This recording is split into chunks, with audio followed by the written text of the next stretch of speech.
الحمد لله وكفى والصلاة والسلام على عباده الذين اصطفى خصوصا على أفضلهم وخاتم النبيين محمد الأمين وعلى آله وصحبه أجمعين أما بعد فأعوذ بالله من الشيطان الرجيم بسم الله الرحمن الرحيم والعصر إن الإنسان لفي خسر إلا الذين آمنوا وعملوا الصالحات وتواصوا بالحق وتواصوا بالصبر صدق الله العظيم. وعن جرير بن عبد الله رضي الله تعالى عنه قال بايعت رسول الله صلى الله عليه وسلم على إقام الصلاة وإيتاء الزكاة والنصح لكل مسلم. رواہ الامام البخاری و امام مسلم رحمہم اللہ. وعن تمیم الداری رضی اللہ تعالی عنہ قال قال رسول اللہ صلی اللہ علیہ وسلم الدین النصیحہ. قلنا لمن یا رسول اللہ؟ قال للہ ولکتابہ ولرسولہ ولأئمۃ المسلمین وعامتہم. رواہ الامام مسلم رحمہ اللہ. رب اشرح لي صدري ويسر لي امري واحلل عقدة من لساني يفقهوا قولي. اللهم ربنا الهمنا رشدنا واعذنا من شرور انفسنا. اللهم ارنا الحق حقا وارزقنا اتباعه وارنا الباطل باطلا وارزقنا اجتنابه. اللهم وفقنا لما تحب وترضى وتقبل منا فإنك خير المتقبلين. آمین یا رب العالمین. ذاتی طور پر میرا اور اجتماعی طور پر تنظیم اسلامی اور تحریک خلافت کا جو موقف ہے یا جو طرز عمل ہے وہ یہ ہے کہ ہم مروجہ سیاست جو اصل میں انتخابی سیاست ہے جس میں تقسیم ہوتی ہے حکومت کی پارٹی، سرکاری جماعت اور اپوزیشن، جس کا اصول یہ ہے کہ اپوزیشن میں جو ہے اسے سرکاری جماعت کی طرف سے کسی بھی شے کو پیش کیا جائے اس کی مخالفت کرنی ہی کرنی ہے، اور ہر وقت اس کی صحیح ہوتی ہے کہ اس کی ٹانگ دھسی کی جائے. یہ جو سیاست ہے ہم اس سے بری ہیں، ہمارا اس سے کوئی تعلق نہیں، ہم اس سے قطعاً لا تعلق. انتخابات کے راستے کو ہم نے اپنے لیے ہمیشہ کے لیے بند کیا. ہمارا کام جو مستقل ہے، جس کے لیے ہماری یہ ساری تگ و دو ہے، بھاگ دوڑ ہے، یہ دو جہد ہے، وہ تو دو عنوانات کے تحت ہے: دعوت دین اور اقامت دین. دین کی دعوت کو جتنا بھی عام کر سکیں، جتنی صلاحیت ہو، جتنی طاقت ہو، جتنے وسائل ہوں، جتنے آوان و انصار اس میں دستیاب ہو سکیں، جتنا بھی ہم اپنے ٹیلنٹ کو اور ریسورسز کو پور کر سکیں، جتنے بھی ذرائع ابلاغ کو استعمال کر سکیں، دین کی دعوت کو پھیلایا جائے. اور نمبر 2 اقامت دین، اس دین کو عملاً قائم کرنے کی جدوجہد کی جائے. یہ دو ذرا مختلف النوع کام ہیں، اگرچہ باہم ایک دوسرے سے مربوط ہیں، لیکن دعوت کا مرحلہ اس کے اپنے کچھ تقاضے ہوتے ہیں، اقامت کا مرحلہ اس کے اپنے کچھ تقاضے ہیں. قرآن حکیم میں جو توحید عملی کے موضوع پر جو 4 صورتیں ہیں تواتر کے ساتھ، سورہ زمر ہے، سورہ مومن ہے، سورہ حامیم السجدہ ہے، سورہ شورى ہے. ان میں سے سورہ حامیم السجدہ میں دعوت دین کا معاملہ ہے. ومن احسن قولا ممن دعا الى اللہ وعمل صالحا وقال اننی من المسلمین. اس کے کیا تقاضے ہیں وہ بیان کیے گئے. اگلی سورہ سورہ شورى ہے، اس میں اقامت دین جو ہے اس کے کیا تقاضے ہیں. ان اقیموا الدین ولا تتفرقوا فیہ. یہ موقع نہیں ہے، میں صرف ظاہر کرنا چاہتا ہوں کہ یہ دو تقاضے ذرا ایک دوسرے سے مختلف ہو جاتے ہیں. جیسے کہ ہمارے سامنے نقشہ ہے، مکی دور خالص دعوت اور تربیت کا دور تھا، لیکن یہ کہ مدنی دور میں آ کر اقامت کے لیے پیش رفت کی گئی، آگے بڑھ کر چیلنج کیا گیا نظام کو، اور قریش کی جو بالادستی تھی پورے عرب پر اس کو چیلنج کیا گیا۔ یہ در حقیقت ہے تو یوں سمجھیے کہ ایک ہی عمل کے دو مراحل ہیں، لیکن یہ کہ ان دونوں کے تقاضے قدر مختلف ہیں۔ بہرحال اس وقت میں اس کی تفصیل میں نہیں جانا چاہتا۔ ہمارا اصل کام جس کے لیے محنت ہے، جس کے لیے میں نے الحمدللہ اپنی زندگی کے 33 برس کو ایکسکلوسیولی اپنی ذاتی اعتبار سے میں نے صرف کیے۔ سن 65 سے میں نے اپنی ذاتی سطح پر اپنی دعوت و تحریک کا آغاز کیا تھا۔ 7 سال تک میں تلے تنہا تھا، نہ کوئی ادارہ، نہ کوئی تنظیم، نہ کوئی جماعت، نہ کوئی انجمن، کچھ نہیں۔ میں تھا اور میری میڈیکل پریکٹس بھی تھی، میرا درس قرآن بھی تھا، میرا اپنا پرچہ میثاق بھی تھا، کتابچے بھی شائع ہو رہے تھے، مولانا اصلاحی صاحب کی کتابیں ان کی تفسیر بھی شائع کر رہا تھا، ہے مشق سخن جاری، چکی کی مشقت بھی، کیا طرفہ تماشا ہے، حسرت کی طبیعت بھی، پورے 7 سال۔ پھر انجمن خدام القرآن قائم ہوئی، گئے دن کے تنہا تھا میں انجمن میں، یہاں اب میرے راسماں اور بھی ہیں، کچھ لوگ آئے انہوں نے تعاون کیا، اس سے یہ کہ انجمن میں قرآن اکیڈمی، تو قرآن کالج، یہ سارا سلسلہ لاہور میں، کراچی میں، ملتان میں، وغیرہ وغیرہ۔ پھر 75 میں تنظیم اسلامی قائم ہوئی۔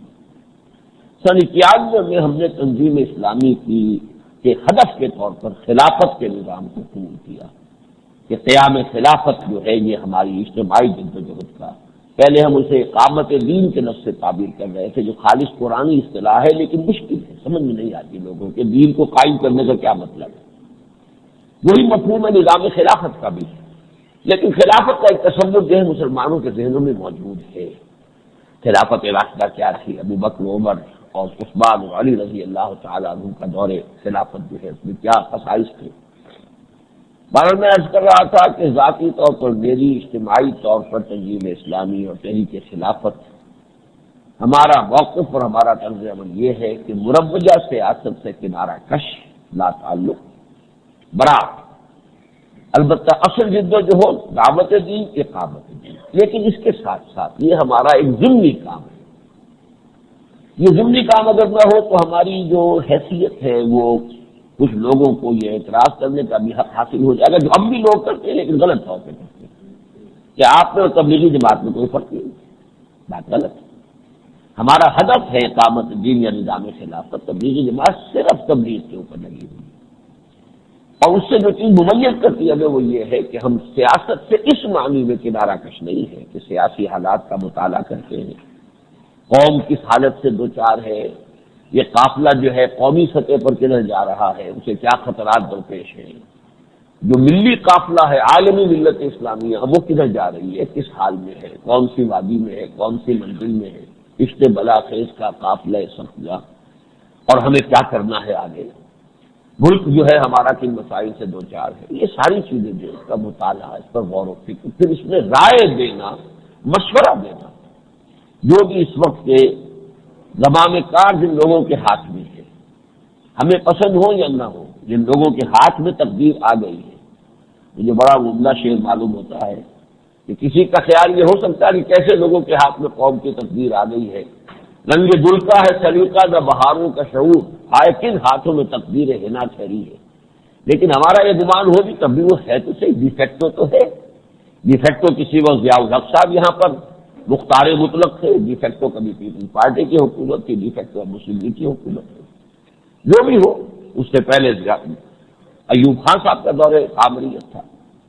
بہرحال جو بھی ہو، ان کو مشورہ دینا، ان کے غلط کام پر تنقید کرنا اور صحیح قدم کو سراہنا، یہ دونوں چیزیں در حقیقت ایک ہی سمجھیے کہ فنومینن اور ایک ہی معاملے کے دو رخ ہیں۔ اس کے لیے میں نے 2 حدیثیں اور ایک صورت آپ کو سنائی۔ صورت تو وہ ہے کہ جو ہماری اس پوری قرآنی دعوت کا اور پورا اس کا جو ہے یوں سمجھیے کہ اس کا بیج ہے، اس کی جڑ ہے، اس کی اساس ہے، سورۃ العصر، والعصر ان الانسان لفی خسر، زمانہ گواہ ہے کہ تمام انسان خسارے میں ہیں، گھاٹے میں ہیں، تباہی اور بربادی کی طرف دوڑے چلے جا رہے ہیں، سوائے ان معدود چند لوگوں کے جو مستثنیٰ ہیں، جو ایمان لائیں، نیک عمل کریں، حق کی وصیت کرتے ہیں، کہتے ضرور رہے لوگوں کے سامنے بات واضح ضرور کرتے ہیں، تواصی بالحق و تواصی بالصبر و تواصوا بالصبر، اور صبر کی وصیت کرتے ہیں۔ تو یہ تواصی بالحق و تواصی بالصبر جو ہے، اس کی جو بنیادی یا ابتدائی شکل ہے وہ یہی ہے۔ اسی کے لیے دوسری اصطلاح قرآن مجید کی امر بالمعروف نہی عن المنکر، بھلائی کا حکم دیتے رہو، بدی سے روکتے رہو۔ اور امر کا لفظ عربی زبان میں صرف حکم کے معنی میں نہیں آتا، مشورے کے معنی میں بھی آتا ہے۔ مشورہ دینا یہ بھی امر ہے، تشویق، ترغیب کسی بات کے لیے، پرسویشن، یہ بھی امر میں آئے گا۔ اور جہاں اختیار ہو تو وہاں یہ کہ جب جو حکم کے ذریعے سے بھی لیکن جو ہے اس کو قائم کیا جائے، اور نہیں عن المنکر، بدی سے روکنا۔ اسی کے لیے ایک اصطلاح جو حدیث میں آئی ہے وہ نصیحہ ہے۔ چنانچہ ایک حدیث تو میں نے بہت مرتبہ آپ کو سنائی ہے، لیکن آج میں نے دوسری حدیث بھی آپ کو سنائی ہے، اور یہ متفق علیہ ہے۔ حدیث میں سند کے اعتبار سے اس سے اونچا مقام کسی حدیث کا نہیں ہوتا کہ جس کی صحت پر امام بخاری اور امام مسلم دونوں متفق ہو جائیں۔ صحیحین میں جو ہو اس کو کہتے ہیں متفق علیہ، یہ تو وہ شے ہے جس میں کوئی اختلاف نہیں۔ حضرت جریر بن عبداللہ رضی اللہ تعالیٰ عنہ فرماتے ہیں بایعت رسول اللہ صلی اللہ علیہ وسلم، میں نے اللہ کے رسول صلی اللہ علیہ وسلم سے بیعت کی تھی۔ کس بات کی بیعت کی تھی؟ ایک تو بیعت ہوا جس کا تذکرہ بہت مرتبہ ہوا ہے، وہ ہے تنظیم کے لیے بیعت، ایک بیعت ہے جہاد کے لیے بیعت۔ تو اس شعر کے اندر ہے نحن الذین بایعوا محمدا علی الجہاد ما بقینا ابدا، ہم وہ لوگ ہیں جنہوں نے محمد سے جہاد کی بیعت کی ہے، اور یہ جہاد جاری رہے گا جب تک جان میں جان۔ تو بیعت علی الجہاد، وہ بیعت جو جماعت سازی کے لیے ہے، تنظیم بنانے کے لیے۔ بایعنا رسول اللہ صلی اللہ علیہ وسلم علی السمع والطاعۃ فی العسر والیسر والمنشط والمکرہ وعلی اثرۃ علینا وعلی ان لا ننازع الامر اہلہ وعلی ان نقول بالحق انما كنا لا نخاف فی اللہ لومۃ لائم۔ یہ حدیث بہت مرتبہ بیان ہوئی ہے۔ ہم نے اسی کو تنظیم اسلامی کا گویا کہ اصل اساسی دستور اسی حدیث کو بنایا۔ تو اس حوالے سے ایک بیعت تو وہ تھی، ایک بیعت یہ تھی، لیکن ایک بیعت وہ جس کا تذکرہ یہاں ہو رہا ہے کہ حضرت جریر بن عبداللہ فرماتے ہیں کہ میں نے بیعت کی تھی تین باتوں پر۔ علی اقام الصلاۃ، نماز قائم رکھوں گا، عہد کرتا ہوں اے نبی آپ سے، نماز قائم رکھوں گا۔ وایتاء الزکوٰۃ، اور زکوٰۃ ادا کرتا ہوں۔ اور نمبر 3 والنصح لکل مسلم، ہر مسلمان کے لیے خیر خواہی، بھلائی چاہنا، اس کے لیے۔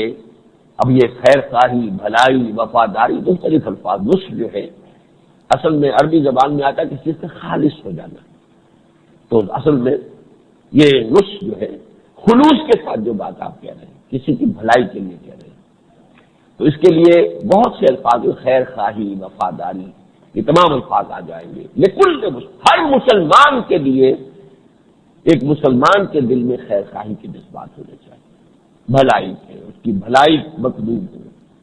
یہ ہے کہ جس کی بیعت لی حضور نے صلی اللہ علیہ وسلم۔ تو یہاں جو مسلم نے کل مسلم آیا ہے، اب اس کو دوسری حدیث میں جو پہلے کئی مرتبہ سنا چکا ہوں تقسیم کیا گیا۔ وہ حدیث کے جو حضرت تمیم داری رضی اللہ تعالیٰ عنہ سے مروی ہے، اور وہ صحیح مسلم کی روایت ہے کہ حضور نے فرمایا دین و نصیحت، دین تو کل کا کل نصیحت ہی کا نام ہے، خیر خواہی کا، اخلاص کا نام ہے دین۔ اب لوگ حیران ہوئے، یہ جوامع الکلم میں سے ہے، جن بعض اوقات حضور نے بہت بڑی بڑی حقیقتوں کو چند الفاظ میں سمیٹ دیا ہے، اور خود حضور نے فرمایا اوتیت تو جوامع الکلم، مجھے تو اللہ تعالیٰ کی طرف سے بڑی جامع باتیں جو ہے عطا ہوئی ہیں۔ دریا کو کوزے میں بند کرنا جسے ہم محاورے میں کہتے ہیں، تو یہ بھی جوامع الکلم میں سے ہے۔ اب دین و نصیحت، دین کی تو اصل روح جو ہے وہ خیر خواہی ہے، وفاداری ہے۔ قیل لمن یا رسول اللہ، یہاں سوال پیدا، کس کی خیر خواہی، کس سے وفاداری؟ حضور نے جواب میں ارشاد فرمایا للہ، پہلے تو اللہ کے ساتھ خلوص و اخلاص، کوئی دھوکے بازی اللہ سے نہ کرے، یخادعون اللہ والذین آمنوا، جو وعدہ اللہ سے کیا اس کو پورا کرے، عہد کرے، کوئی دھوکے بازی نہیں، خلوص و اخلاص، تن من دھن اس کے لیے ہوں، ان صلاتی و نسکی و محیای و مماتی للہ رب العالمین، یہ ہے اللہ کے ساتھ خلوص اور اخلاص۔ وَلِکِتَابِهِ، اور اس کی کتاب کے ساتھ، اس کے ساتھ خلوص کیا ہوگا؟ اسے اپنا امام بنا لیا جائے، اس کے پیچھے چلنے کے لیے تیار ہو. اپنا کوئی مذمومہ خیال، کوئی اپنا فلسفہ کوئی ذہن میں آ گیا، اسے ٹھوسنے کی کوشش نہ کرے اور اس سے قرآن مجید ادھر سے ادھر سے توڑ تاڑ کے کہیں سے اس کے لیے تائید نہ لائے. یہ ایک ذہنی کیفیت کا نام ہے کہ ایک بات آپ کے ذہن میں بیٹھ گئی ہے، اب آپ اس کے لیے یہاں سے وہاں سے دلیلیں لا رہے ہیں، سیاق سے سباق سے کاٹ کر نہیں. نفسیاتی کیفیت یہ کہ یہ میرا امام ہے، مجھے اس کے پیچھے چلنا ہے. درمال حق سے ہے صدار، حق کے ساتھ ہی آپ کو چل رہا ہے. جدھر حق مڑے گا مجھے بھی مڑ جانا ہے، جدھر قرآن موڑے گا مڑ جاؤں. یہ قرآن کے ساتھ اخلاص، بلے رسول ہی اور رسول کے ساتھ اخلاص. یہ تو پھر بہت ہی مفہوم اس کا وسیع ہے. رسول سے محبت، تمام انسانوں سے بڑھ کر محبت، حتیٰ کہ اپنی جان سے بڑھ کر محبت. رسول کی بات، رسول کا اتباع، رسول کی نصرت. رسول کا مشن ہے اللہ کے دین کا غلبہ. جب تک یہ پوری دنیا میں نہیں ہوتا ابھی وہ مشن نامکمل ہے. تو جو کوئی بھی اپنا تن من دھن اس کے لیے لگا رہا ہے وہ نصرت کر رہا ہے رسول کی. جیسے کہ سورہ اعراف کی آیت نمبر 157 میں فرمایا فالذین آمنوا بہ وعزروہ ونصروہ واتبعوا النور الذی انزل معہ اولئک هم المفلحون. جب ہمارا وہ رسول نبی امی آئے گا تو جو لوگ اس پر ایمان لائیں گے اور جو لوگ اس کی تعظیم کریں گے اور جو لوگ اس کی نصرت کریں گے اور جو لوگ اس کے ساتھ نازل کیے جانے والے نور کا اتباع کریں گے وہ مفلحین میں سے ہوں گے، کامیاب ہوں گے. اللہم ربنا اجعلنا منہم. اس کے بعد اب مسلمانوں کا معاملہ آیا، یہاں سپلٹ کر دیا گیا. بلے ائمۃ المسلمین، مسلمانوں کے اماموں کے ساتھ خیر خواہی. بڑی بدقسمتی بات ہے، یعنی کچھ کہہ سکتے ہیں عوام کا معاملہ زیادہ ضروری ہے. عوام بہت ہوتے ہیں، جو امام تھوڑے ہوتے ہیں تو وہ تو ایلیٹ ہوگی کسی معاشرے کی تو حکمران ہوں گے. لیکن کس قدر منطقی بات ہے کہ یہ جو حکمران ہے ان کی چھوٹی سی بھلائی کتنے علاقے میں پھیل جائے گی اور ان کی چھوٹی سی برائی کتنے بڑے رقبے پر پھیل جائے گی. لہذا مقدم کیا بولے ائمۃ المسلمین وعامتہم، مسلمانوں کے جو امام ہوں، اور امام آگے چلنے والے، جو بھی آگے چلنے والے جس کا بھی آگے وہ ڈی جوڑے جو ہے قانونی طور پر صحیح ہے بھی یا نہیں ہے، ڈی فیکٹو اگر ہے، ان کی حکومت ہے، ان کی امامت ہے، تو ظاہر بات ہے کہ ان کے ہاتھ میں نفع اور نقصان کسی درجے میں آ گیا ہے. اصل میں تو النافع الضار وہ تو اللہ کی ہستی ہے، اللہ کی ذات ہے. لیکن ذرائع تو دنیا میں ہوتے ہیں نا، کسی کے ذریعے سے نفع چلا آ رہا ہے، کسی کے ذریعے سے نقصان چلا آ رہا ہے. تو ظاہر بات ہے ان کے ذریعے سے قوم کے لیے نفع بھی ہو سکتا ہے، ان کے ذریعے سے قوم کے لیے نقصان بھی ہو سکتا ہے. تو ان کے لیے حق بات کہنا، مشورے دینا، غلط بات کی پر تنقید کرنا، احقاق حق ابطال باطل، جو حق ہو اس کا حق ہونے کا بربلا اعتراف کیا جائے. یہ نہ ہو جیسے قرآن مجید نے بڑی خوبصورتی سے بیان کیا. کسی وجہ سے آپ کو ناپسند ہے حکمران، اب آپ ان کی اچھی بات کو بھی اچھا کہنے کو تیار نہیں، کیونکہ وہ خامخواہ کریڈٹ لے جائے گا. سورہ مائدہ میں جو فرمایا گیا یا ایھا الذین آمنوا کونوا قوامین للہ شہداء بالقسط ولا یجرمنکم شنآن قوم علی الا تعدلوا اعدلوا هو اقرب للتقوی. اے مسلمانوں تم اللہ کے لیے پوری طاقت کے ساتھ کھڑے ہو جاؤ اور انصاف کے، حق کے گواہ بن کر کھڑے ہو جاؤ، اور دیکھنا کہیں ایسا نہ ہو کسی قوم کی دشمنی تمہیں اس پر آمادہ کر دے کہ تم انصاف سے کام کرو. ولا یجرمنکم شنآن قوم علی الا تعدلوا اعدلوا، دشمن سے بھی انصاف کرو. اعدلوا هو اقرب للتقوی، یہی تقوی سے قریب تر ہے. یہ جو صورتحال ہے کہ اگر کوئی اچھی بات آئے تو اس کا احقاق، حق کا احقاق، غلط بات آئے باطل کا ابطال. میں نے یہ تمہید آج اس لیے آپ کے سامنے باندھی ہے، دو کام موجودہ حکومت کے بہت ہی عمدہ سامنے آئے، بہت عمدہ ہیں، جن کی تحسین اس کا حق ہے اور اس کا احقاق کہہ لیجیے، اس کی تحسین کہہ لیجیے. یہ میں سمجھتا ہوں کہ حق بحقدار رسید کا تقاضا یہ ہے کہ اس کا حق ادا کیا جائے. پہلا مسئلہ تو جو اس ملک میں دم اچانک بم پھٹا تھا NDC کا، نیشنل ڈیفنس کاؤنسل. اب یہ کہ جس طریقے سے پھر وہ ایک دم جو ہمارے آرمی چیف تھے ان کے استعفے پر وہ بلبلا پھٹ گیا، بات ختم ہو گئی. طوفان تو بڑا اٹھا تھا، ایک دو دن تک تو وہی ساری گفتگو ہو رہی تھی، پورے پریس میں ہر جگہ گفتگو اسی کی ہو رہی تھی. لیکن یہ کہ ایک دم وہ بلبلا ختم گیا۔ اس معاملے میں یہ ہے کہ واقعتاً اس کے پس منظر سے اکثر و بیشتر لوگ واقف نہیں ہیں۔ خود جنرل کرامت صاحب جو کچھ بیان کر رہے ہیں کہ وہ میرا ذاتی خیال تھا، یہ بھی ماننے والی بات نہیں ہے۔ وہ بہت محتاط آدمی رہے ہیں، اب تک کا ان کا جو کردار رہا ہے وہ اس کے اندر کہیں بھی اس طرح کی جو مثلا ہمارے بعض چیف جسٹس حضرات جو بیان بازی اور فقرے بازی جو کرتے رہے ہیں، ایسا کسی ہمارے جو ہے کمانڈر ان چیف نے نہیں کیا ہے۔ تو اس کا اس طریقے سے جچے کھلے الفاظ میں اس کا سامنے آنا اس کا پس منظر تھا، اور وہ پس منظر صرف انڈیجینس نہیں ہے، دیسی نہیں ہے، بدیسی ہے۔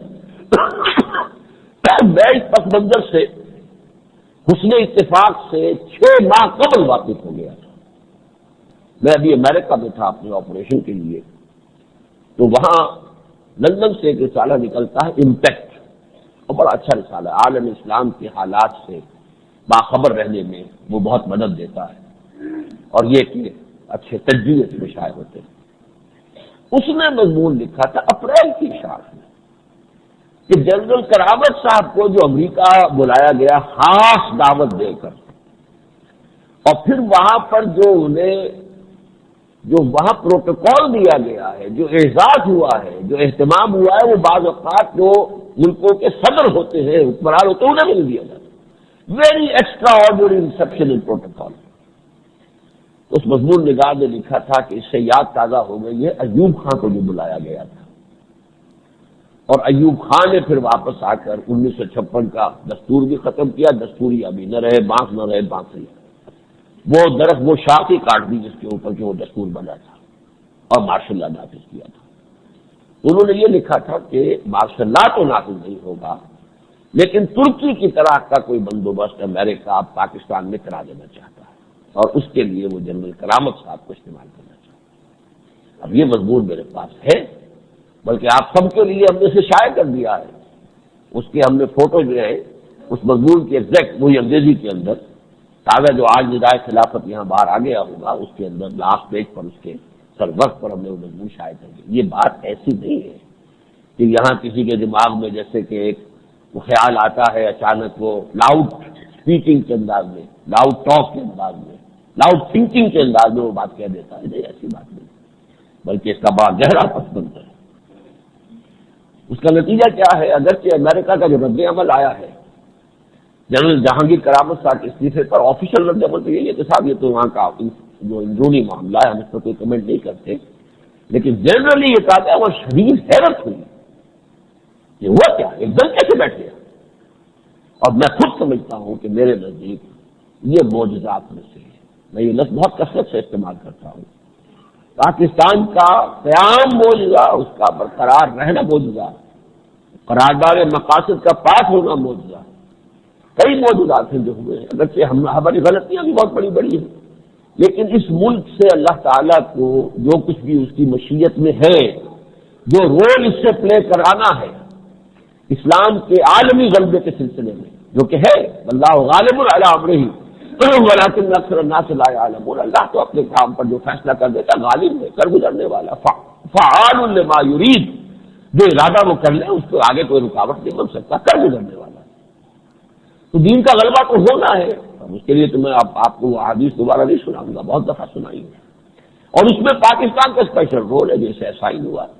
یہ سارا پس منظر اس کا ہے، 400 برس کا پس منظر میں تو بیان کرتا ہوں، صرف اس صدی کا نہیں، پھر اس سے پچھلی تین صدیوں کا بھی، کہ شیخ احمد سرہندی اور شاہ ولی اللہ اور سید احمد بریلوی، پھر شیخ الہند، پھر علامہ اقبال، مولانا مودودی اور مولانا الیاس جیسی شخصیتیں پوری دنیا میں کہیں پیدا نہیں ہوئی۔ تو یہ بات آخر کسی وجہ سے اللہ نے سلیکٹ کیا ہے کہ علاقے کو اللہ کیوں لیتا، پسند کر لیتا۔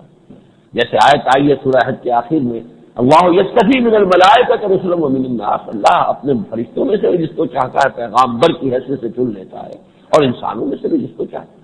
اسی طریقے سے اللہ تعالیٰ اپنی مشیت کو پورا کرنے کے لیے کسی جگہ کا، کسی ملک کا انتخاب کر لیتا ہے۔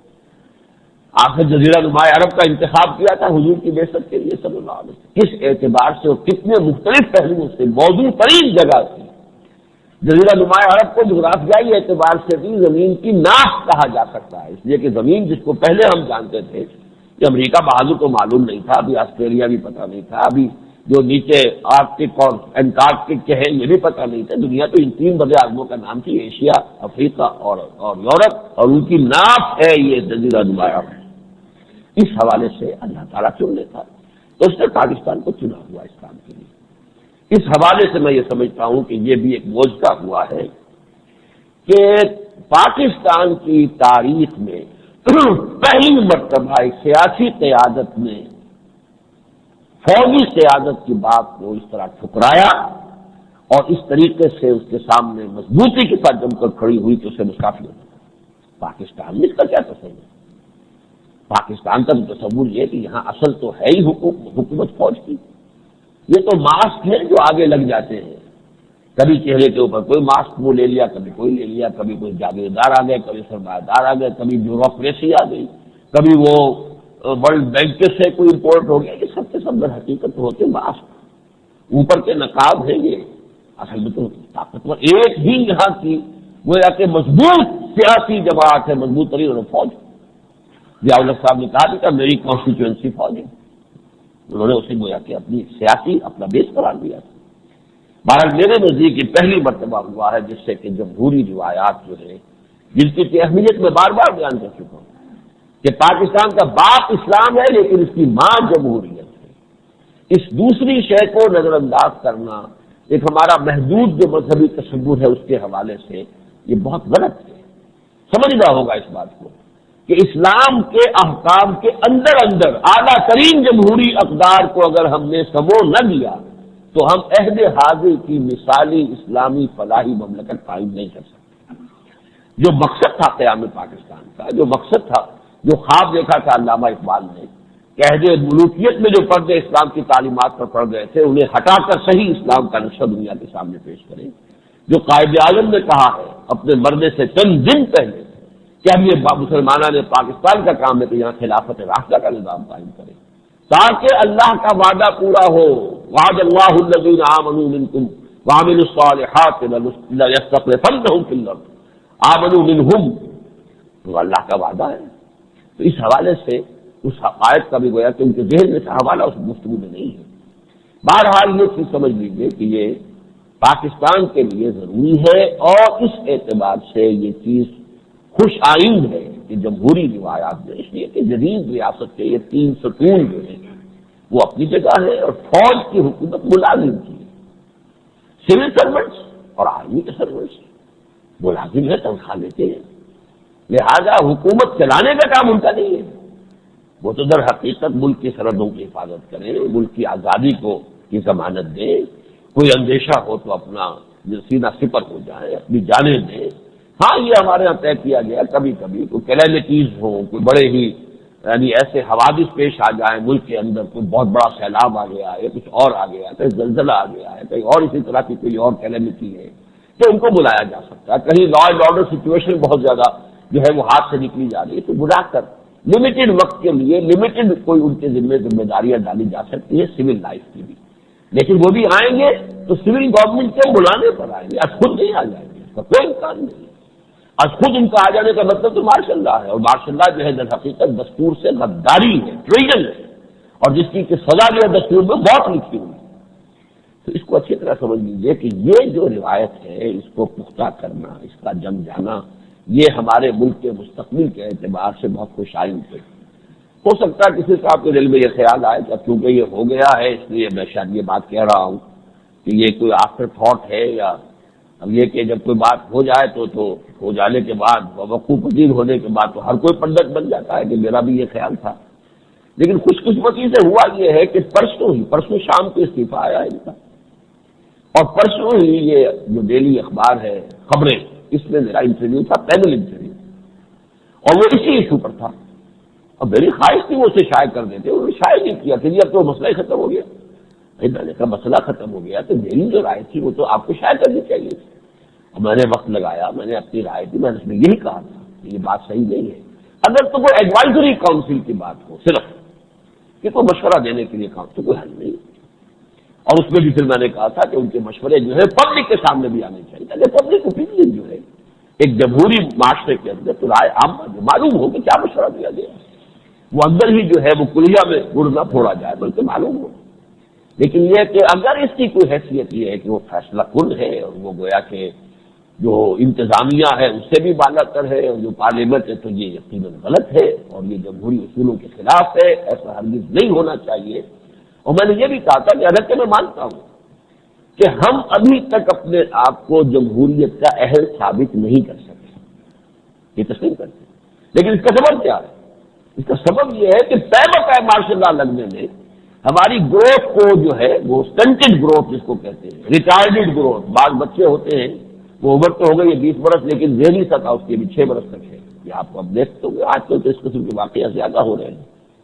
تو اگرچہ عمر ہے 20 برس لیکن ذہنی اعتبار سے 6 برس کی ہے 7 برس کی ہے. اسی لیے ہم جمہوری شعور کے اعتبار سے بہت نابالغ ہیں، ابھی تک نابالغ ہیں. لیکن اس کا علاج یہ نہیں ہے کہ پھر یہ چیز ان سے چھین کر اور کوئی کے اوپر جیسے یتیم کا کوئی ولی ہوتا ہے اس کے سر پر مسلط کر دیا جائے تو گویا کہ اس کے بالغ ہونے کا کوئی امکان ہی نہیں رہے گا. وہ ان کو نہ جو ہے وہ کھلی فضا کے اندر رائے دینے کا موقع ملے گا. تو ان کو تمام انسٹیٹیوشنز کو ورک کرنے کا پورا موقع دیا جانا چاہیے. علاج یہ ہے نہ یہ کہ یہ تسلیم کر کے کہ کیونکہ یہ ہم اہل ثابت نہیں ہو رہے لہٰذا یہ جمہوریت سے واپس لے لی جائے، یہ صحیح نہیں. البتہ ساتھ ہی میں نے یہ کہا تھا کہ نواز شریف صاحب کو بھی یہ چاہیے کہ انہوں نے 14ویں ترمیم کے ذریعے سے اپنی جو پارٹی ہے اس کے ارکان کو، جو بھی ان کی پارلیمنٹری پارٹی جس طریقے سے بے بس کر دیا ہے وہ بہت غلط ہے. وہ بھی جمہوری روایات کے خلاف ہے. انہیں کھلا چھوڑنا چاہیے. یہ ٹھیک ہے پارٹی بدلنا، ہارس ٹریڈنگ کو روکنے کے لیے پارٹی بدلنے کے لیے تو وہ قانون ہو تو صحیح ہے، لیکن یہ کہ اختلاف رائے کھل کر انہیں کرنا چاہیے بلکہ ان کا اختلاف رائے پبلک میں آنا چاہیے. اسی اعتبار سے میں نے محمود علی قصوری صاحب کو خورشید محمود قصوری صاحب کو میں نے مبارکباد کا فون کیا. انہوں نے پھر اس کو چھپوا بھی دیا تمام اخبارات میں کہ اس پارٹی میں تھے اور جب نواز شریف صاحب کا اس وقت جو بھی انداز تھا وہ تو بڑا تیکھا بڑا انداز تھا، گویا کہ وہ ترمیم کو بالکل اسی شکل کے اندر وہ منظور کرا لیں گے. لیکن یہ کہ اس وقت انہوں نے فوراً کہہ دیا تھا کہ آپ استعفیٰ بھی نہیں دیتے اور اس شخص نے اللہ کے بندے نے فوراً استعفیٰ لکھا دیا. لیکن یہ چیز ہونی نہیں چاہیے. تو جمہوری روایات کے مطابق نہیں ہے. پارٹی ممبرز کو بھی وہ پارلیمنٹ کو ربر اسٹیمپ بنا دینا جیسا کہ دنیا میں کہا گیا کہ اب یہ صورت پیدا ہو چکی ہے. صدر کو انہوں نے ویسے غیر مسلح کر دیا، ان کے ہاتھ میں کچھ ہے ہی نہیں. وہ تو جو بھی اختیار تھا وہ لے لیا اس سے. اور دوسرے یہ کہ جو پارٹی ہے اس کے اوپر بھی اس کا ربر اسٹیمپ بنا دیا. یہ آمریت کے رجحانات ان میں تھے، یقیناً تھے. لیکن یہ کہ جیسا کہ میں بعد میں عرض کروں گا دوسری بات کے ضمن میں اس میں بھی ایک اچھی خبر سامنے آئی ہے. بہرحال پہلی بات جو میں جس کی طرف اشارہ کرنا چاہتا ہوں کہ اس ملک میں یہ بات اچھی ہوئی ہے. نواز شریف کو اللہ نے یہ ہمت دے دی، اللہ ہی دیتا ہے ہمت. اور فوری طور پر نہیں کھڑے ہو سکے جنرل کرامت صاحب، وہ شاید سوچ رہے ہوں کہ ابھی کچھ وقت لگے گا، کچھ بحث و تبحث ہوگی، کچھ جوابی بیان آئیں گے. نواز شریف صاحب نے اپنی پارٹی کے لوگوں کو روک دیا، کوئی جواب نہیں، کوئی بیان نہیں آئے گا.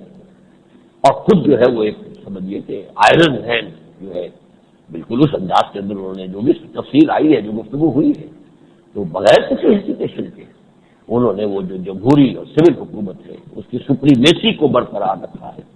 اور یہ میرے نزدیک ایک خوش آئند بات ہے اس ملک میں جمہوری روایات کے استحکام کے اعتبار سے.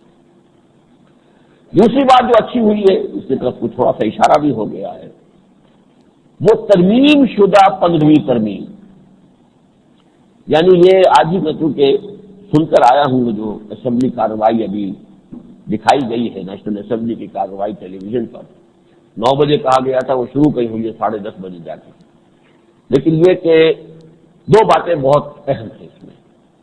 ایک تو یہ کہ اس ملک کی تاریخ میں کسی ترمیمی بل پر اتنی لمبی بحث کبھی نہیں ہوئی جتنی سے ہوئی ہے. یہ بھی جمہوریت کا ایک تقاضا ہے. انہوں نے بلڈوز نہیں کیا، کر سکتے تھے. اسمبلی میں ان کے اپنے آدمیوں کی 2/3 اکثریت موجود تھی، کر سکتے لیکن نہیں. اس میں انہوں نے وقت دیا، بحث تمہوس ہوئی، رائے دینے کا لوگوں کو موقع ملا. ہم نے بھی اپنی جو بھی امکانی حد ہو سکتی تھی ہم نے بھی اپنی رائے پہنچائی، ارکان اسمبلی تک بھی پہنچائی. یہ پچھلے پرچے میں جو ندائے خلافت کے جو میرا وہ اشتہار چھپا تھا اسے ہم نے پھر اس کی فوٹو اسٹیٹ کاپی جو ایک ممبر پارلیمنٹ تک پہنچائی کہ یہ ہمارے مشورے ہیں. تو اس حوالے سے یہ کہ اس پر بہت بحث ہوئی اور یہ ایک اچھی روایت ہے. ثانیاً یہ کہ جو بھی میرا اپنا اندازہ بھی تھا کہ نواز شریف صاحب کے اندر مزاج میں ڈکٹیٹریت کا رجحان موجود ہے، یہ جراثیم ہے، میں نے کئی مرتبہ یہاں کہا بھی ہے، مختلف حوالوں سے وہ جراثیم ثابت بھی ہوئے، لیکن یہ کہ اس ڈکٹیٹر نے جو فلیکسیبلٹی شو کی ہے اس معاملے میں آپ وہ بھی میرے نزدیک لائق تحسین ہے۔ انہوں نے دفعہ 239 میں جو ترمیم وہ چاہتے تھے وہ تو پورا کا پورا حصہ ہی ختم کر دیا، واپس لے لیا۔ واپس لے لینا ایک اخلاقی جرت ہے۔ ویسے تو اپوزیشن اس کو بھی اپنی ایک فتح کے طور پر لے سکتی تھی، لیکن اپوزیشن نہ معلوم کیوں وہ opposition for the sake of opposition والی بات جو ہے اب بھی اڑی ہوئی ہے اس بل کے خلاف۔ حالانکہ اس میں سے ڈنک جو ہے اکثر و بیشتر نکل گیا ہے، تھوڑا بہت رہ گیا ہے، مجھے بھی احساس ہے تھوڑا سا ہے، لیکن وہ بھی بحیثیت مجموعی اس پوری ترمیم کے اندر اس کے کا جو پروپورشن ہے وہ اب اتنا جو ہے وہ غیر مؤثر ہے کہ انشاءاللہ وہ ڈنک جو ہے وہ کوئی نتیجہ پیدا نہیں کرے گا۔ ایک تو یہ کہ ترمیم دستور کا جو بھی پروسیجر تھا اس کو ہلکا کرنا، اس کو معاملہ انہوں نے پورا کا پورا واپس لے لیا۔ میں نے جو 2 ترامیم پیش کی تھی اس بل میں، ان میں سے یہ ایک تو انہوں نے قبول کر لیا، یہ میں نے کیا بہت سو نے کی تھی، سب نے کی تھی۔ اس نے بھی اس ملک کے بارے میں کچھ سوچا ہے، غور کیا ہے، نظام کو جدید نظام کے جو تقاضے دنیا کے میں ہیں اس وقت ان کا بھی کچھ فہم و شعور رکھتا ہے، سب نے یہ بات کہی۔ لیکن اس کے علاوہ جو پہلا حصہ ہے اس میں بھی میں نے 2 ترمیمیں پیش کی تھی، ان میں سے صرف ایک قبول کی ہے، انہوں نے دوسری قبول نہیں کی۔ جو اس کے اندر آرٹیکل 3 تھا، میں نے کہا تھا اسے ساقط کریں، بالکل آرٹیکل 3 بھی سب آرٹیکل سمجھ لیجیے، ذیلی دفاتین وہ جو مجوزہ یہ دستوری ترمیم تھی، اور 5 ان دونوں کو بالکل ساقط کر دیا جائے۔ آدھا مان لیا انہوں نے، 3 کو ساقط کر دیا، 5 کو نہیں کیا۔ البتہ وہ جو 4 تھا اسے 3 بنا دیا، اور جو 5 تھا وہ اب وہ 4 بن گیا ہے۔ اس میں یہ ہے کہ اس بات کا امکان ہے کہ کسی جوڈیشل کسی فیصلے جو اب ہو یا پہلے پر موجود ہو اس کے خلاف بھی حکومت کو اقدام کرنے کا حق مل جائے، یہ تھوڑا سا ڈنک ابھی موجود ہے۔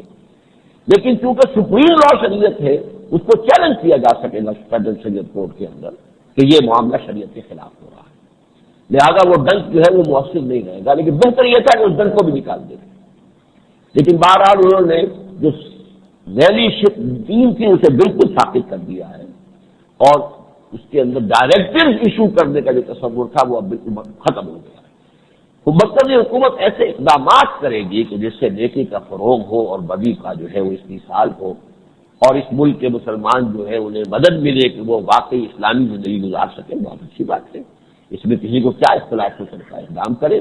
اگر وہ اقدام اس میں سے کوئی غیر اسلامی ہوگا تو ہم جائیں گے فیڈرل شریعت کورٹ کے اندر، جا کر اس کو چیلنج کریں گے، وہ راستہ موجود ہے۔ لیکن رات جو بات کہی گئی تھی وہ تو یہ تھی کہ اس دستور میں سے کچھ چیزیں واپس لے کر کچھ اسے مزید بہتر بنا کر صبح کو پیش کیا جائے گا۔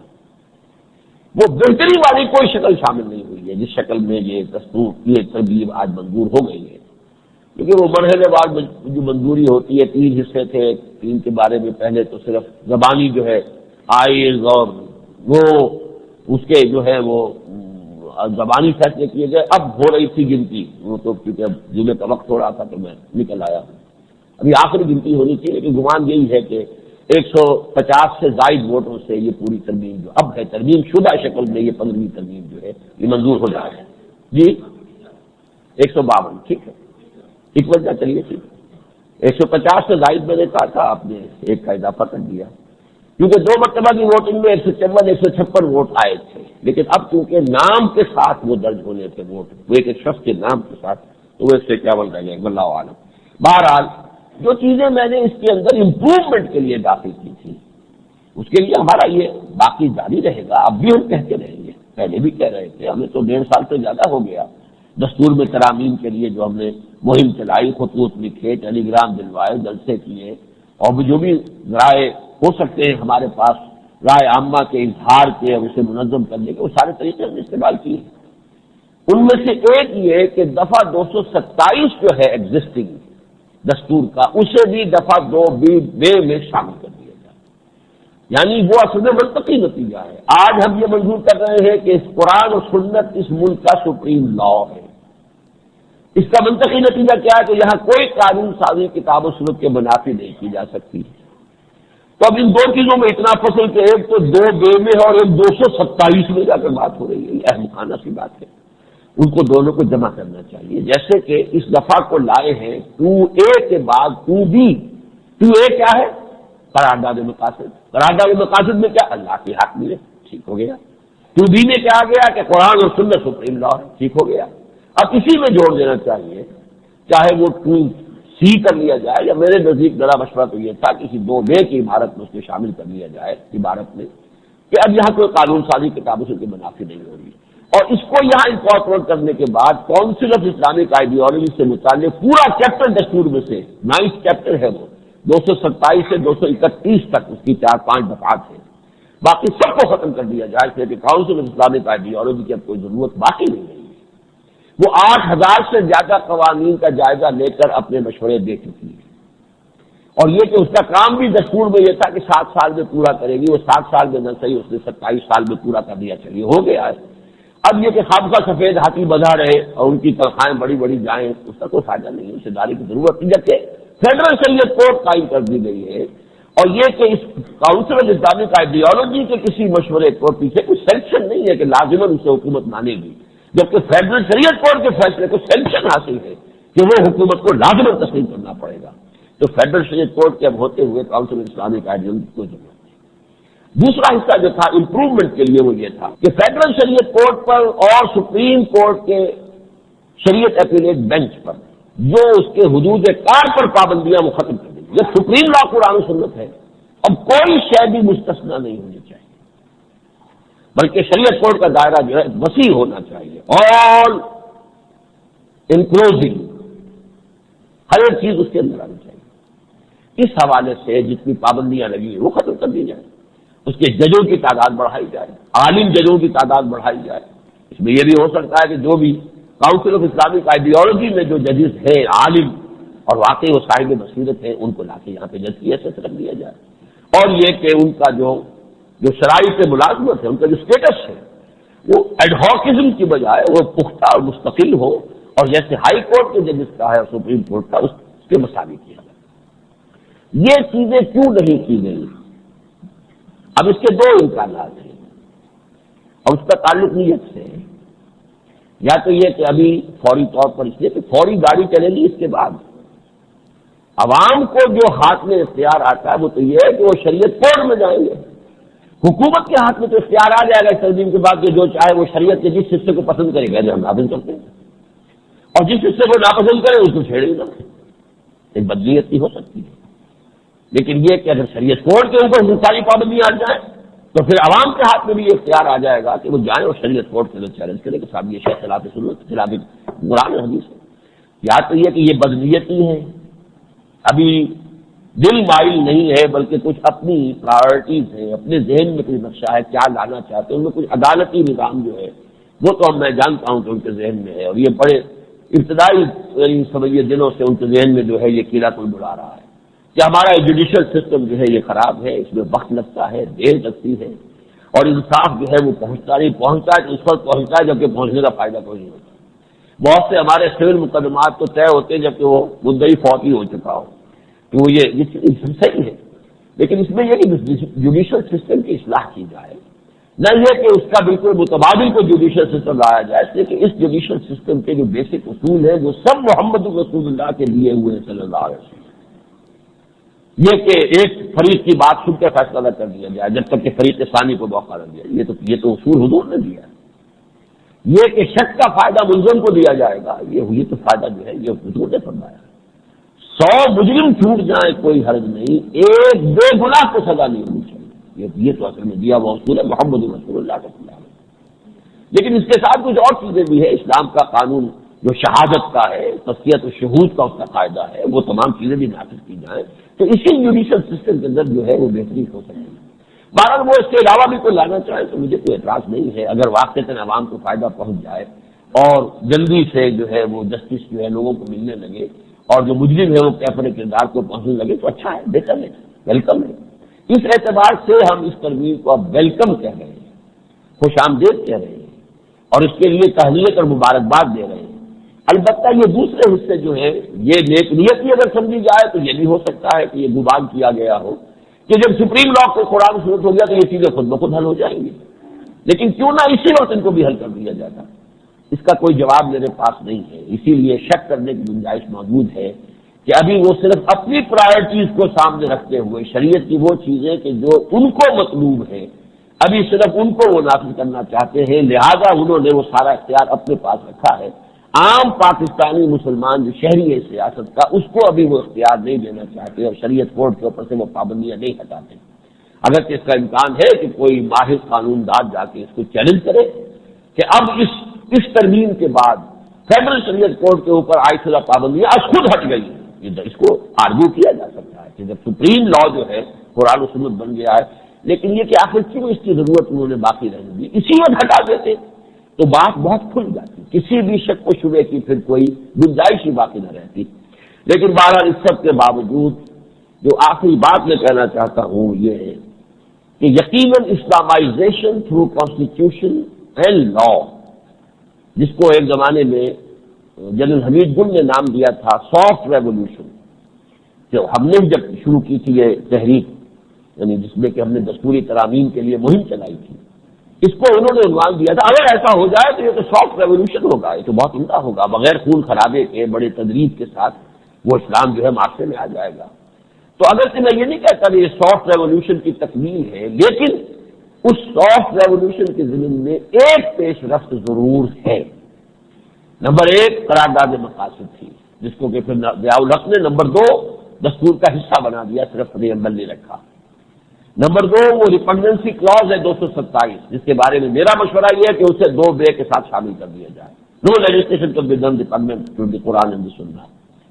نمبر 3 فیڈرل شریعت کوڈ بن گئی، لیکن اس کے اوپر وہ کچھ پابندیاں لگی ہوئی ہیں، لیکن یہ کہ اب سپریم لا ہونے کے اعتبار سے اس کے کیا کیا تقاضے اور کیا کیا نتائج نکلیں گے یہ تو ابھی آپ کو دیکھنا ہوگا، میں بھی دیکھوں گا، واچ کریں گے۔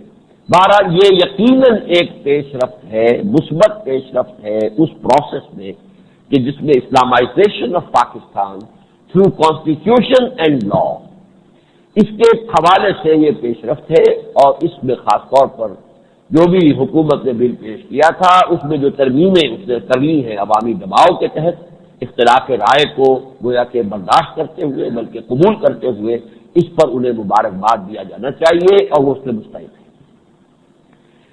اب اس کے بعد میں 2 چھوٹی چھوٹی باتیں اور عرض کروں گا۔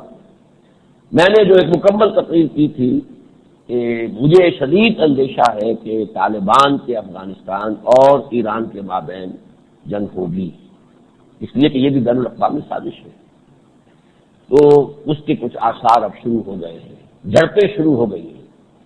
ایران ہی کی طرف سے اعلان ہوا ہے، انہوں نے کہا ہم نے یہ نقصان پہنچا دیا طالبان کو۔ بہرحال اب عین خراسان کے علاقے سے شروع ہوئی ہے، بہت لمبا ہے یہ جو سرحد ہے افغانستان کی ایران کے ساتھ، غالباً 600 کلومیٹر ہے اگر میں میرا حافظہ غلط نہیں کہا رہا، لیکن اس کی جو اوپر کی نوک ہے جو کہ خراسان کے ساتھ، خراسان ایک صوبہ ہے اس وقت، حضور کے زمانے میں اس پورے علاقے کا نام جو ہے وہ خراسان تھا، افغانستان کا وہ صوبہ اور نہیں ایران کا وہ صوبہ جو خراسان ہے اس وقت، اور پورا تقریباً افغانستان، اور اس کے ساتھ ہی یہ ترکی ریاستوں کا بھی کچھ حصہ اس میں شامل تھا، اور پاکستان کا بھی خاص طور پر مالاکنڈ ڈویژن، یہ اس خراسان قدیم، خراسان بزرگ، یہ گریٹر خراسان کے حصے ہے۔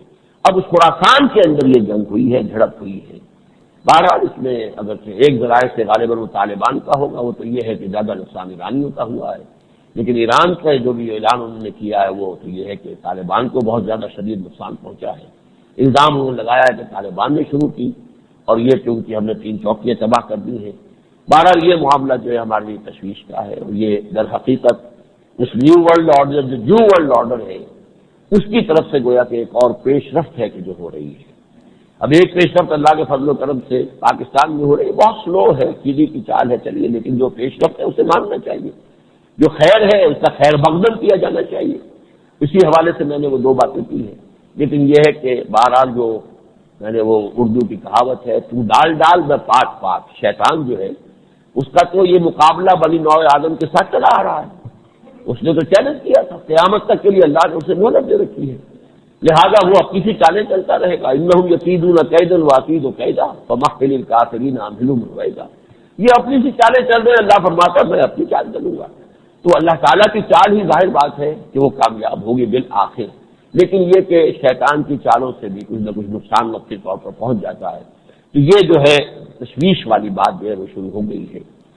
اور اب آخری بات میں کر رہا ہوں کہ جو مالیاتی استعمار ہے، یہ لفظ جو ہے امپیریلزم کا کثرت سے استعمال ہوا ہے۔ ایک کولونیل امپیریلزم تھا، وہ کہیں 400 برس، کہیں 200 برس، کہیں 300 برس، کہیں 100 برس رہا ہے دنیا میں۔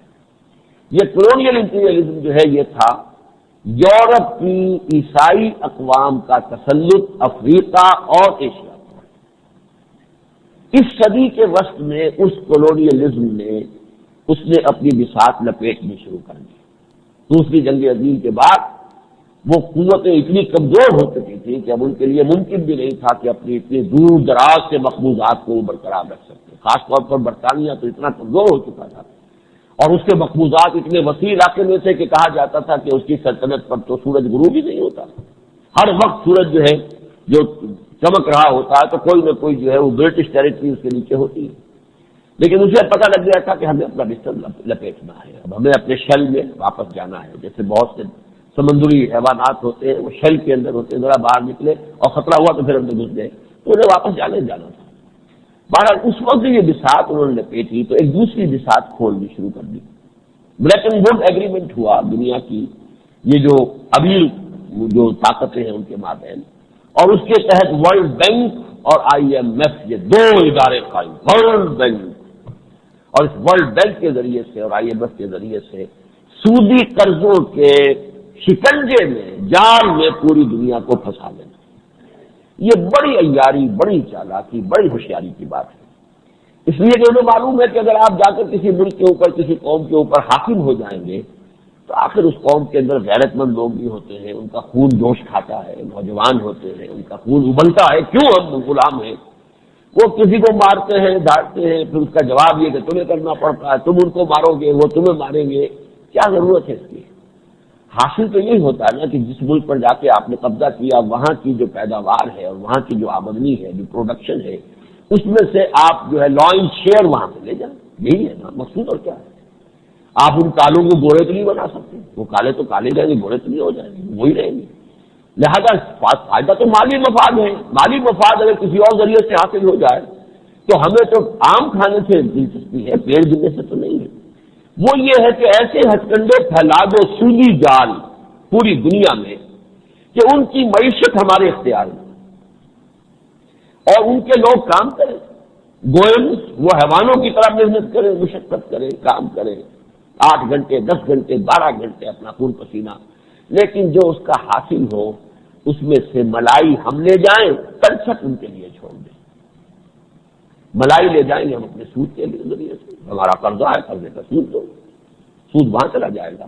ملائی ہمارے پاس آ جائے گی تو ہمیں خام خواہ کہیں جا کے قبضہ کرنا، پھر فوجی کارروائی کرنا، وہ مار بھاڑ کرنا، وہاں بار بار بغاوتیں ہو رہی ہوں ان کو کچلنا، اس کی تکلیف ہی نہیں۔ ہم اپنے گھر میں بیٹھیں گے، لیکن یہ کہ پوری دنیا سے جو فائنینسز ہیں وہ گویا کہ فلو ہوتی ہوئی ہمارے پاس آ جائے۔ یہ ہے نیا مالیاتی استعمار جس کا ابھی اکثر و بیشتر لوگوں کو احساس ہی نہیں۔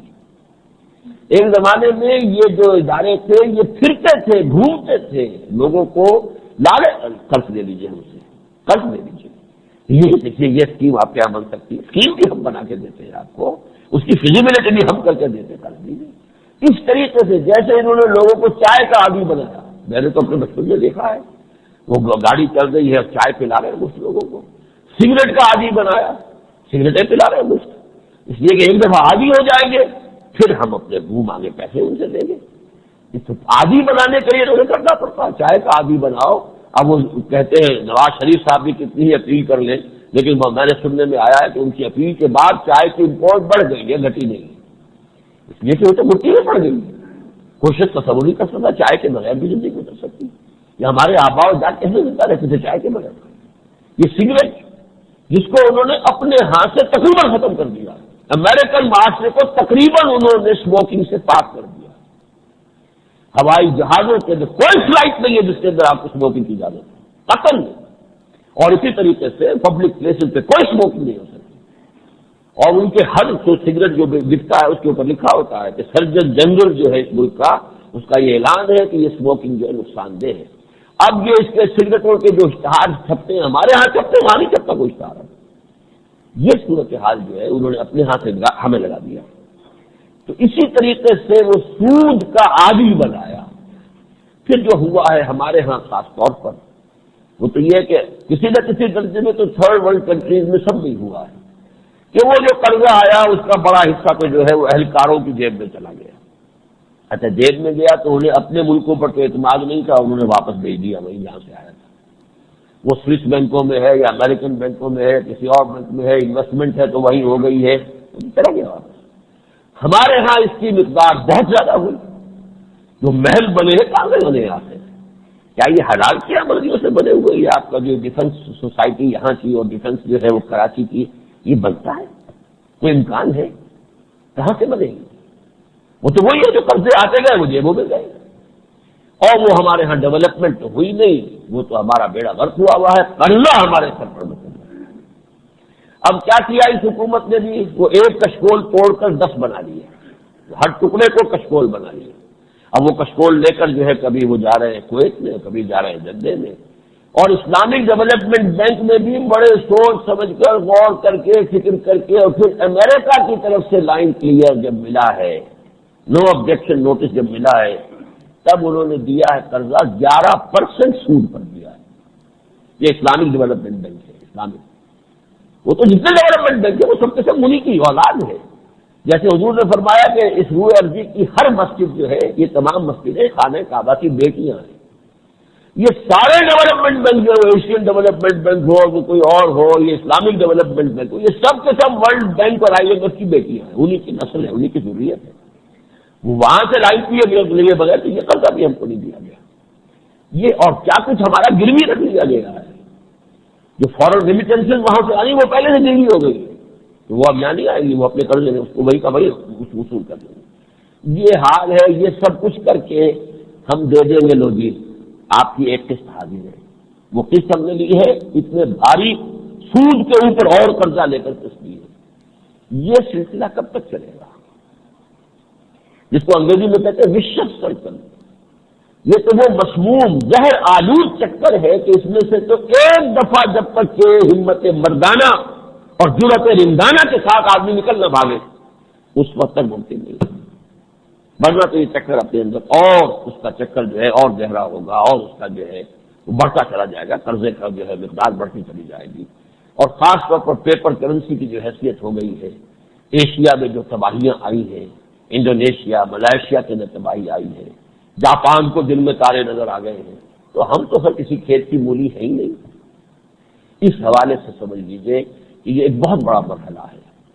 میں سمجھتا ہوں کہ اگر موجودہ حکومت نے جرأت رندانہ سے کام لے کر یہ ترکی کے طرز کے انتظام کو پاکستان میں رد کر دیا، جبکہ میری تحقیق کے مطابق اس کے پیچھے امریکہ ہے، تو کاش کہ ہماری حکومت اسی طرح کا جرأت رندانہ والا قدم اٹھا کر اس چکر سے بھی ایک دفعہ، 1000 دام سے نکلا ہوں ایک جنبش میں انسان جو اگر ایک کو توڑ دے گا اس کو، تو گویا کہ سارے جو ہے کچھ وقت آئے گا سختی کا، یہ سختی تو ویسے بھی آ رہی ہے، ذرا ایک دفعہ اچانک آ جائے گی، لیکن یہ کہ اگر واقعتاً یہ پوری صورتحال سے لوگوں کو باخبر کیا جائے کہ ہم کس طرح سلو پوائزننگ کے ذریعے سے موت ہو رہی ہے، تو ذرا ایک دفعہ وہ جو ٹیپو سلطان کا جو الفاظ ہے کہ شیر کی ایک دن کی زندگی جو ہے گیدڑ کی 1000 سال کی زندگی سے بہتر ہے، اب ایک دفعہ شیر کا انداز اختیار کرنا چاہیے، پھر یہ کہ ہمت مردہ مدد خدا اللہ تعالیٰ کی طرف سے مدد آئے گی۔ اس پر ہم ایک سیمینار آج کر رہے ہیں اس موضوع پر، کیونکہ ان چیزوں کا شعور بہت کم ہے لوگوں کو۔ میں نے یہ ساری تفصیل اس لیے بتائی ہے کہ آپ کو دعوت دوں، آپ آج کے اس سیمینار میں ضرور شریک ہوں۔ آج 6:30 بجے شام قرآن آڈیٹوریم میں یہ سیمینار ہے۔ اس میں ایک تو جو اسپیکر ہیں وہ امریکہ ہی سے آئے ہوئے ہیں ٹرینیڈاڈ کے رہنے والے عمران الحسین، مسلمان ہیں، اور وہ ٹرینیڈاڈ جو ہے ویسٹ انڈیز، اس کے وہ فورن سروس میں بھی رہے ہیں، اور UNO میں جو ایک مسجد ہے مسلمانوں کے لیے جمعے کی نماز وہاں ہوتی ہے اور بھی ظہر وغیرہ بھی ہوتی ہے، تو اس کے وہ خطیب بھی رہے 6 سال تک، ایک تقریر ان کی ہے۔ جنرل ریٹائرڈ حمید گل صاحب کا واضح ہے، پختہ ہے، انشاءاللہ تعالیٰ وہ آئیں گے۔ اسی طریقے سے جناب احسن ظفر کا وعدہ ہے، انشاءاللہ وہ بھی آئیں گے۔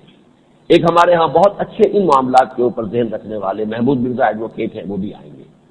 اور ایک جے یو پی کے رہنما ہیں انجینئر سلیم اللہ خان، میں نے ان کے ایک دو مواقع پر دیکھا ہے کہ انہیں ان معاشیات کے اوپر، ان مسائل کے اوپر اچھا جو ہے وہ ان کا دسترس ہے، تو وہ بھی ہوں گے انشاءاللہ۔ تو آج کے اس سیمینار میں آپ حضرات زیادہ سے زیادہ تعداد میں شریک ہوں، بات کو سمجھیں، تاکہ اس سے ہم ایک جو بھی ایک آگاہی ہے، وہ جس کو آج کل انڈین ریڈیو جانکاری کہتا ہے، جانکاری کو ہو جائے، لوگ جان تو جائیں، ان کو معلوم تو کہ یہ ہے کیا، چکر کیا ہے، یہ مسئلہ، اس میں کیا خطرات ہیں۔ تو اس کے لیے اس آگاہی کو، اویئرنیس کو، جانکاری کو پیدا کرنے کے لیے یہ پہلا سیمینار ہے۔ آج شام کوشش کیجیے کہ اس میں آپ ضرور شریک ہوں۔ اقول قولی ھذا واستغفر اللہ لی ولکم ولسائر المسلمین والمسلمات۔